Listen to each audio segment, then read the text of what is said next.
Hi guys, welcome back to new video. तो आज की जो वीडियो होने वाला है उसमें मैं कुछ चीज़ें आपको अपडेट कराऊंगा। उसके साथ साथ आपको क्या चीज़ें इम्पोर्टेंट है आपके लिए और क्या चीज़ पर आपको ख्याल रखना चाहिए अगर आप एमबीबीएस इन नेपाल के लिए कोशिश कर रहे हो, या आप कोई भी नेफलिज स्टूडेंट्स या फॉरेन स्टूडेंट्स सी का फॉर्म फिलअप किया है, मीन्स कॉमन इंट्रांस एग्जामिनेशन का फॉर्म फिलअप है, जिसको हम लोग ये भी बोल सकते हो MECEBL 2023 मीन्स 2023।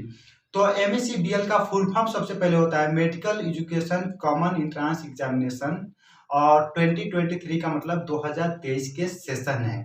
तो अगर आपने इसने फॉर्म को फिलअप कर लिया है तो आप सबसे पहले मैं उस चीज़ के लिए आपको कांग्रेचुलेशन कहना चाहूँगा कि आपने एक one of the most important phase of your life complete कर लिया है।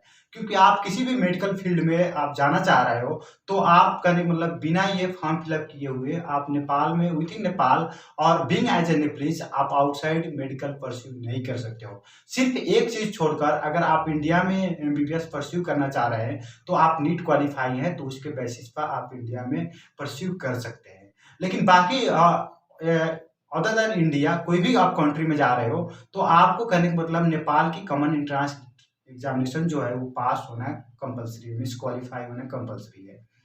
अब परसेंटाइल सिस्टम में है तो आपको हो सकता है कि आप लास्ट में हो या फर्स्ट में हो, लेकिन उस लिस्ट में आना कंपलसरी है। अब मैं शुरू करता हूं कि देखिए, आप जो पब्लिकेशन फी का जो लास्ट पेमेंट डेडलाइन है वो कहने मतलब कि फरवरी 5 तक है। तो आप फरवरी 5 बजे के 3 बजे तक वहां पर आपको वेबसाइट पर मेडिकल एजुकेशन की पोर्टल पर शो हो रहा है। तो आप फरवरी 5 मीन्स फरवरी 5 को आप किसी भी वक्त आप बैंक में आप जा सकते हैं, बैंक क्लोजिंग टाइम से पहले। तो आपको कहने मतलब कि आप इजिली पे आउट कर सकते हैं। लेकिन आप ऑनलाइन करना चाह रहे हैं तो आप कोशिश करें 3 बजे से पहले करने के लिए, क्योंकि वहाँ पर ओपनली मेंशन किया गया है। और रजिस्ट्रेशन की बात रही तो रजिस्ट्रेशन आप करने का मतलब कीजिए फरवरी 7 बजे की 5 बजे, फरवरी 7 को का 5 बजे तक आप कर सकते हैं, तो उस तक कर सकिए। लेकिन अगर वहीं पर किसी बच्चे को एडिट ऑप्शन मिला है और कुछ चीज़ें मिस्टेक हो गई है तो उन लोग का जो मेडिकल एजुकेशन के द्वारा लिमिटेड टाइम प्रोवाइड किया गया उस टाइम में किसी भी टाइम अगर डेडलाइन खत्म हो भी जाता है तो भी वो लोग एडिट कर सेव आउट कर सकते हैं या सबमिट भी कर सकते हैं। तो ये सारी चीज़ें रही। उसी तरह से अगर कोई बच्चे के पास एडिट का ऑप्शन आता है तो उनके पास एक ये भी चीज़ मिल रहा होगा कि अब वो लोग अपने मोबाइल एंड ईमेल में तो आप नोटिफिकेशन प्राप्त कर ही सकते हो। उसके साथ साथ आपको करने मतलब कि जो वहाँ पर एक नोटिफिकेशन सेक्शन रखा गया है, जो फॉर्म फिलअप की बॉक्स है वही में, तो आप अपना current your check your status के थ्रू जाकर वहाँ पर भी देख सकते हो कि आपको करने का मतलब कहीं पर तो नोटिफिकेशन तो नहीं आया है कुछ चीज़ें अपडेट करने के लिए। लेकिन वो नोटिफिकेशन तभी काम करेगा, आपको आप तभी चेंजेस कर सकते हो जबकि मेडिकल एजुकेशन ने आपको, चिकित्सा शिक्षा आयोग ने आपको एडिट का ऑप्शन प्रोवाइड कर रखा है। अगर एडिट का ऑप्शन नहीं प्रोवाइड किया है या कुछ नोटिफिकेशन भी आया है और वो चीज़ें आप वहाँ पर ऑलरेडी रखे हैं तो फिर आपको कोई टेंशन लेने की ज़रूरत नहीं है। और फिर आगे बढ़ते हैं हम लोग। तो देखिए, आप जो भी बच्चे हैं जो कि यहाँ पर एक मैंने ये भी सुनने की आई कि जो कुछ कॉन्फिडेंशियल इंफॉर्मेशन लीक हो जा रहा है मेडिकल एजुकेशन की ऑफिस द्वारा। जैसे कि बहुत सारे इंडियन स्टूडेंट्स को स्पेशली मैंने देखा कि उन लोग का कमेंट और मेल और बहुत सारी चीज़ें आ रही है। ऑब्जेक्टिव पीसीबी में मैंने आज देखा और दूसरे प्लेटफॉर्म पर भी मैंने देखा कि वो लोग ये दावे कर रहे हैं कि जो मैंने न्यू नंबर रखा था फ्रेश वन, और वो किसी को भी पता नहीं था, और उस पर नंबर पर फ़ोन आ रहे हैं, कॉल आ रहे हैं कि आप इस कॉलेज में एडमिशन ले लीजिए, ये कर लीजिए। तो देखिए, मेडिकल एजुकेशन की तरफ से इस तरह होना एक बहुत ही दुखद बात है। लेकिन ये हुआ है कि नहीं ये जानने बिना कुछ बोलना भी उससे भी ज़्यादा दुखद बात है। तो मैं ये कहना चाहूँगा कि जो भी पर्सन की इस तरह की प्रॉब्लम हो रहा है तो वो पर्सन मेडिकल एजुकेशन में कंप्लेन कर सकते हैं, आ सकते हैं, बता सकते हैं, और किस तरह से उनके साथ फ्रॉड हो रहा है वो भी बता सकते हैं, ताकि जो भी ऑफिसर लोग हैं मेडिकल एजुकेशन में वो लोग इस पर एक एक्शन ले सकते हैं, स्ट्रिक्ट एक्शंस।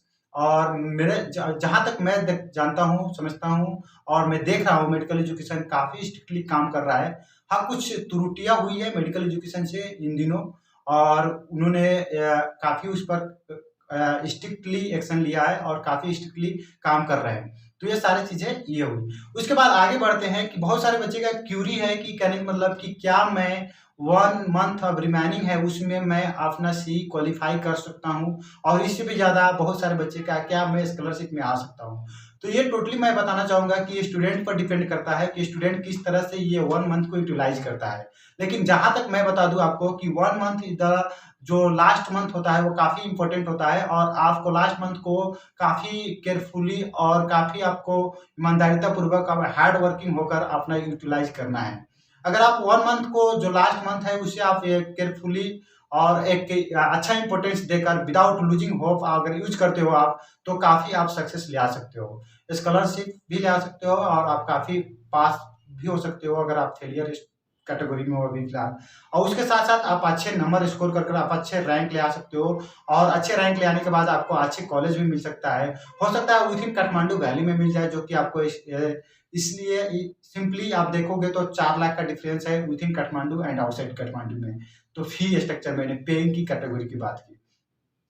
तो ये सारे हो गई। आप चेक योर स्टेटस करते रहे और कोई भी चीज़ें आपको दिकदारी है तो वो करें। और फाइनल रिमाइंडर में मैं बोलना चाहूँगा कि आपकी जो एप्लीकेशन फ़ी है, आप within Nepal and outside Nepal पढ़ना चाह रहे हैं, एमबीबीएस परस्यू करना चाह रहे हैं या कोई भी पैरामेडिकल फील्ड वाले जैसे बीडीएस भी हो गई या दूसरा पैरामेडिकल फील्ड है, तो आप करना चाह रहे हैं तो आपको सीई का फॉर्म फिलअप करें। और कोई भी अगर दिकदारी हो रहा है, माइनर मिस्टेक्स है, माइनर दिकदारी है या जस्ट फॉर कंसल्टेशन है, तो आप मुझे भी कॉल आउट कर सकते हो, मुझे भी मैसेज कर सकते हो। मैं या मेरा टीम आपसे कोऑर्डिनेट करेगा और आपसे बातें कर सकता है। लेकिन मैं ये बताना चाहूँगा, कोई भी ऑथेंटिक एंड ऑफिशियल इन्फॉर्मेशन के लिए आप मेडिकल एजुकेशन की वेबसाइट www.mec.gov.np विजिट आउट करें।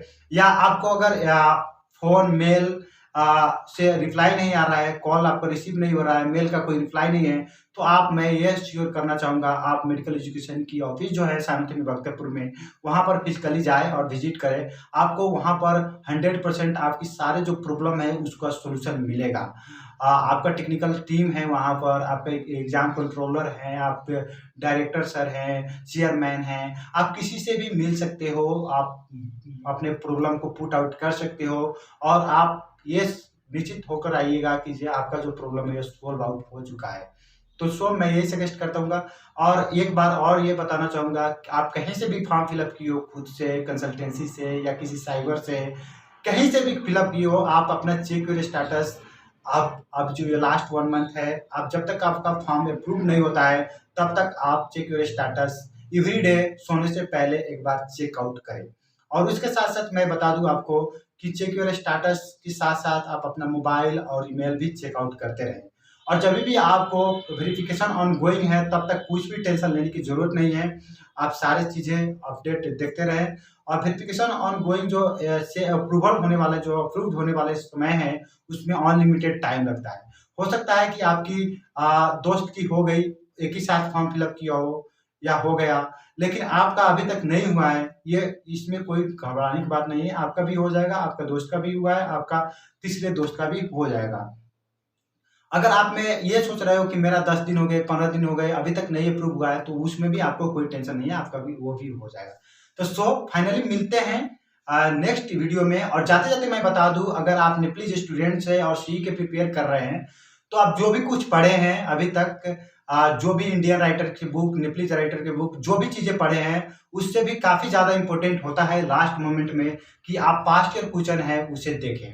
और जो भी नेपाल में एंट्रेंस एग्जाम्स हुए हैं पास्ट ईयर क्वेश्चन की, वो आपको इजीली अवेलेबल हो जाएगा समीक्षा पब्लिकेशन की सोल्ड क्वेश्चन में, उस एमबीबीएस सोल्ड क्वेश्चन में। उसी तरह से आप समीक्षा पब्लिकेशन के ढेर सारे बुकें हैं जहाँ पर आपको बीपीएच एक्सप्लोरल, बीसीएमएलटी, बीएससी एमआईटी, उसी तरह से बी फार्मेसी, बीएससी नर्सिंग, ये सारे का अलग अलग एक्सप्लोरल बनाया गया है, तो वहाँ से भी आपको मिल जाएगा। उसके साथ-साथ आपको ऑब्जेक्टिव पीसीबी के साथ जा सकते हैं, जहाँ पर भी आपको क्वेश्चन मिल जाएगा लास्ट ईयर, पास्ट ईयर का क्वेश्चन सब। उसी तरह से आपको कंप्लीट सॉल्यूशन में जा सकते हो, कंप्लीट सॉल्यूशन की ज़रिए भी आपको मिल जाएगा। अगर वो सारी चीज़ें आपके पास अभी अवेलेबल नहीं है, तो आपकी नेम की जो मॉड्यूल है, वहाँ पर भी मिल जाएगा पास्ट ईयर क्वेश्चन कहकर, ज़ूलॉजी, बॉटनी, उसी तरह से केमिस्ट्री, फिजिक्स में आपको मिल जाएगा। उसी तरह से आपको जो अदर इंस्टीट्यूट बोला जाए वाइब्रेंट है, वहाँ भी मिल जाएगा। और डिफरेंट प्लेटफॉर्म पर आपको पास्ट ईयर क्वेश्चन से daily on regular basis updated किया जा रहा है, अपलोड किया जा रहा है, वहाँ से पोस्ट किया जा रहा है, वहाँ से भी आप देख सकते हो। अगर आप ये भी सोच रहे हो कि मैं कहाँ से इन्फॉर्मेशन लूँ, तो ऑब्जेक्टिव पीसीबी एक ग्रुप है, वो ज्वाइन कर सकते हो आप। वहाँ पर the most of the student join किए हैं। उसके साथ साथ आप मतलब कंप्लीट सॉल्यूशन ज्वाइन कर सकते हो, जहाँ भी आपको थोड़ा बहुत कम क्वेश्चन सब वगैरह सब देखने को मिलेगा। उसके साथ मैं भी एक क्वेश्चन डेली पोस्ट करता हूँ कम्युनिटी सेक्शन में, आप वहाँ से एक क्वेश्चन डेली प्रैक्टिस कर सकते हो। मिनिमम में 2 क्वेश्चन कभी-कभी कर देते हैं, कभी-कभी 3 क्वेश्चन भी होते हैं। उसके साथ-साथ आपको जो बहुत सारे नेपाली जो है नेपाली चैनल जो है, यूट्यूब चैनल इंट्रांस डोज आप फॉलो कर सकते हो। उसी तरह से नवीन भंडारी ब्रो की ही चैनल है, उसके बाद आप वो कर सकते हो। वहाँ पर भी उन लोग काफ़ी, वो लोग भी इंट्रांस अपना चला रहे हैं, वहाँ भी आप ज्वाइन कर सकते हो, उनका भी आप कर सकते हो फ्लो। आप वहाँ से भी कुछ क्वेश्चन गैदर कर सकते हो। वो लोग फ्री ऑफ कॉस्ट भी वीडियो रखे हैं, वेबसाइट भी बनाए हैं, तो वहाँ से कर सकते हो। Most of the social platforms आपको यूज कर सकते हो, जहाँ पर आप कॉमन एंट्रेंस एग्जाम्स के सिलेबस वगैरह पढ़ सकते हो। अगर आपके पास ये सारी कुछ भी नहीं है और अभी भी आप लेक में हो, तो आप इंडियन जो राइटर है या इंडियन जो यूट्यूब चैनल लोग हैं, वहाँ से भी आप जूलॉजी का क्वेश्चन इजीली प्रैक्टिस कर सकते हो। ऑलमोस्ट आपको क्वेश्चन मिलेगा थोड़ा बहुत, लेकिन आपको इंडिया की जो नीट है और नेपाल की जो सी है, उसमें आपको 80% सिलेबस सिर्फ मिलता है। और उसमें भी आपको जो क्वेश्चन की पैटर्न है नीट में और यहाँ पर सी में डिफरेंस हो जाता है। आपको यहाँ पर मैक्सिमम जो वर्ड की क्वेश्चन आएगी, वो 60 वर्ड की क्वेश्चन आएगी यहाँ पर सी में, लेकिन नीट में वहाँ पर लेंदी क्वेश्चन आती है काफ़ी बड़ा-बड़ा।